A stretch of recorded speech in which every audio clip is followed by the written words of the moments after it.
Hi there, I am Alex Cunningham, and I will walk you through this Squarespace tutorial step by step. If you've ever wanted to showcase your Pinterest boards directly on your website, or make it easier for visitors to save your content to Pinterest, then this tutorial is for you. Today, I'm going to walk you step by step through connecting your Pinterest account to your Squarespace 7.0 website. By the end of this video, you'll have a seamless link between your Pinterest presence and your Squarespace site, which can help boost your brand visibility and drive more engagement. Let's jump right in. And don't worry, this process is simple and doesn't require any complicated code or technical know-how. Just follow along and you'll be all set. First, head over to your Squarespace dashboard. If you're not logged in yet, go ahead and sign into the account that holds the website you want to connect to Pinterest. Think of your Squarespace dashboard like the control room for your website, a place where you can customize, update, and manage almost every part of your site. Once you're in, look for the Settings option. You'll usually find this in the sidebar menu, likely towards the bottom.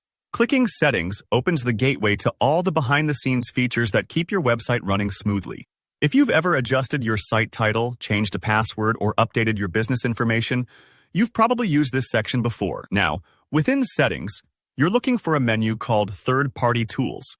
This might sound a little technical, but really, it's just Squarespace's way of organizing all the external systems and platforms you can connect to your site, kind of like how you might organize your social media profiles or marketing tools in one place for easy access. When you open the Third-Party Tools menu, you'll see a few integration options. What you want here is Connected Accounts. This option brings up a list of all the outside services, like Instagram, Facebook, and of course, Pinterest, that you can link directly to your Squarespace website. If you haven't connected any accounts before, the list might look a little empty, but that's about to change. Click Connect Account. At this stage, Squarespace will show you a bunch of popular platforms you can link up with. Take a moment to browse through if you're curious about other options, but today, our focus is Pinterest. So click on Pinterest when you see it. Now, for the most crucial part, you'll be prompted to log into your Pinterest account. This is an important step because Squarespace needs permission to access your Pinterest boards and pins, and the login ensures that your site connects with your actual Pinterest profile. Don't worry if you have two-factor authentication set up or if Pinterest asks for a verification code. These steps just help keep your account secure. If you've forgotten your password, take a moment to reset it. Security always comes first. After you log in, Pinterest and Squarespace will work their magic in the background and officially link your accounts. There aren't a bunch of extra options or settings to tweak here. It's a straightforward process. Once you see the connected status, that's it.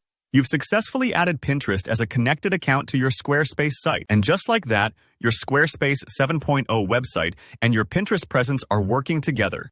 Whether you're looking to encourage visitors to pin your images or display your boards and inspire site visitors with your taste and style, this connection is essential. If you found this walkthrough helpful, be sure to hit the like button so I know to make more tutorials like this. If you have any questions or if you ran into a snag along the way, leave me a comment below. I check these regularly and I'm always happy to help out. And of course, don't forget to subscribe for more step-by-step videos on digital tools, website tips, and so much more. Thanks for watching, and I'll see you in the next tutorial.